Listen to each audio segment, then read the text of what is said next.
All right. Here we go, back again on the other side of the coin.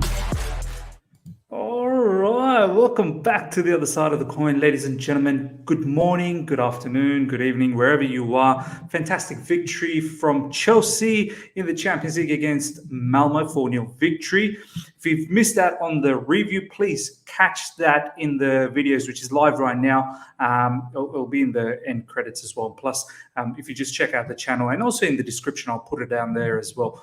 Do check out the review. But I wanted to talk about 5 major sort of discussion points off the back of that particular match, which I wanted to highlight and really want to know what you guys have to say about it as well. So, let's get straight into this. Number 1, I want to talk about Kai Havertz. I mean, now that Romelu Lukaku and Timo Werner are injured, it's most likely you're going to have Kai Havertz playing a lot of game. He's the closest thing when it comes to a striker for us. It was very, very interesting. Everyone sent me DMs. I got this DM. I'm not sure if you guys have seen this. BT Sports were talking about quite a few tweets out there, and one of them was mine. There was Paul Scholes and Peter Crouch and a few other guys were there, and my particular tweet came out, and the tweet said something like this: Havertz is now a guaranteed starter for the upcoming games. He is the next best thing as a striker. We need goals up front, and he needs to believe that he can be the difference maker. So for me, that is one of the first discussion points. Kai Havertz will get a lot of minutes, and we do need goals from him. It was so good to see that he's putting that beautiful goal from a very tight position from around here. And great work from Callum Hudson-Odoi as well to find that ball. He was driving from this particular area, driving through, driving in, and then sliding the ball for Kai Havertz, who then does fantastically well to score from such a tight angle. So, look, I expect Kai Havertz to start off the back of that particular goal. And, of course, off the back of those unfortunate injuries for Romelu Lukaku and Timo Werner, and I expect him to start now against Norwich and for the upcoming big games, because I think Timo Werner and Lukaku probably may be out for a little bit of time, probably close to about 2 to 3 weeks, I'd say. I mean, Romelu Lukaku has got an ankle injury, so I'm not really sure how long that could take. I mean, someone like Pulisic has been out for so long due to the ankle injury, so I'm hoping, God forbid, that Lukaku's not out for that long, but it could be a little bit of time. Same with Timo Werner, hamstring injury. These muscle stuff, you've got to be very careful because you don't want to trigger it again. So Kai Havertz is in good shout of playing few matches, and I hope he takes these opportunities and, really fulfills that talent that we all know he has. Okay, next up is Callum Hudson-Odoi, another player with Pulisic out, with Timo Werner out. That left-sided situation could be very much for Callum Hudson-Odoi. This is something that Thomas Tuchel had to say straight from Adam Newson.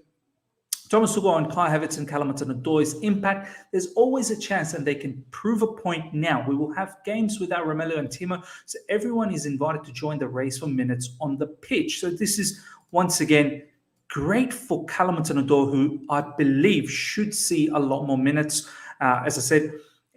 And here's another little bit of, there was another tweet from, let me see if I can get a hold of this. There was another tweet from Thomas Tuchel talking about Callum's impact and actually saying that, yes, Callum's favorite position is on the left side. Let me see if I can find that for you guys. Just bear with me a little bit. I'm pretty sure I'll be able to find that. Kai Havertz, scoring, Thomas Tuchel, Lukaku, Thomas Tuchel. I just can't find that tweet. Anyway, he was talking about how Callum's preference is on the left side. So, look, he's going to get the opportunity. I want him to be very brave from that left side. I hope he starts against Norwich, which I think he will. And this combination of Cho and Havertz, and we're going to get to Mount very soon as well, it's that fluid front three, which is what we had last season, where it was very difficult for the opposition to mark any of us. And yeah, we weren't clinical last season, but they're going to have to be clinical this season, or else their season's on the line, especially Callum, and probably not Havertz that much. But Callum, this is his third season, I believe, with Chelsea, proper third season. We do want to start seeing some, production from him. Yes, he's young, I get that, but he's going to get a prolonged time in this particular area. I do want to see him take on his man, cut in, cut out whenever it's possible. Really look for assists, goal scoring opportunities he's going to get from these sort of areas when he's going to be able to cut in and whip those shots, hopefully. That's what I want to see, and I hope that Callum does the trick for us. So watch this space. He's going to get a lot of minutes. And I hope he seizes his opportunities. Next up, I want to talk about Azpilicueta. Guys, I'm not sure whether you saw against Malmo, there were certain times where Azpi was like a free roll. He was over here as a wingback, which is fine, understandable. Then there are times he was in the middle of the park and sort of more of as a number 10. Sometimes he was inside the box. It was chaos. This made me realize a couple of things, right? One, sure, Azpilicueta, he's a wingback. He's able to do all of that, attacking role that he needs to do from that position. But it made me feel that maybe we had one too many players in the defensive side. Azpi playing in these sort of areas, he could have easily played where AC is, and then instead of AC, we could have had another attacking player. Let's say Reece James. Reece James for me is more of a natural right wing back. He can play as a right CB, but I think he's naturally a right sort of right back, right wing back player. And Reece James's impetus from that side is probably a little bit better. I'm not discrediting Azpilicueta one bit. Azpi can assist and whatnot, but Reece James got a shot on him. He can whip in those crosses. Not saying that Azpi can't, but Azpi can still do that as a right CB. So I would have liked to see RJ in that position as opposed to Azpilicueta having that free role. It was just a bit weird to see him almost everywhere and anywhere. And someone like Reece James probably could have profited from that free role situation. He would have, added a little bit more attacking impetus. As I said, I don't mind seeing Azpi here. I think he's more comfortable here, and he can do all of the things that he does anyway from these areas, whipping in crosses from the RCB role. Anyway, that's my thought around Azpi. Let me know what your thoughts are around the whole Azpi situation. It was just madness to see him all over the place, and it kind of felt like that we could have used another attacker.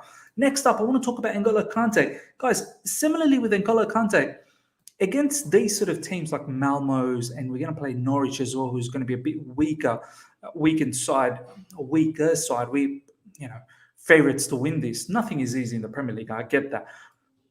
I love N'Golo Kante in these sort of areas where he makes the interceptions, wins the ball backs from the opposition. He's so dynamic. He drives the ball from here.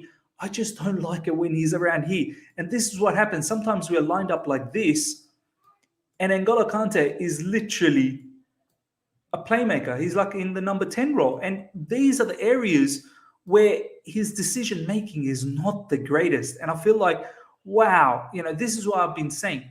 Imagine we played with a single 6 situation, Jorginho, and we played with another attacking midfielder there. They would have far better attacking impetus from these areas, finding these balls to all of these attackers, whereas Kante, he's not always the best person to do that, but he's fantastic here. So it is a conundrum. You want him in and around these sort of areas and in and around these sort of areas where he wins a lot of the balls, but he is an issue. So look, we've seen Kante play as a lone DM. He doesn't like doing that. He doesn't like being penciled down in that situation. But is it a bit too much when we play against weaker teams to have all of these, Jorginho and Kante? Would have been better if it was a Ruben Loftus-Cheek or maybe, I don't know, someone like Mount comes into these sort of areas and then you can play a Ziyech. I'm just throwing ideas out there. I want to know what you guys have to say. I feel like it's a bit too much in these sort of scenarios. I wouldn't mind if Kante can be disciplined and play as the lone deepest midfielder, which he does for France. It's not like he doesn't know how to do it. He does it for France. I'm more than happy for him to do that. But it's just, for me, I find it very difficult when he's in these sort of areas and we're in the attacking phase. And Kante is not the person for me to find those key passes to all of these players are in and around. So that's the other issue what do we do when we play against weaker teams? We do need more attacking impetus. Lastly, I want to talk about Mason Mount, ladies and gentlemen.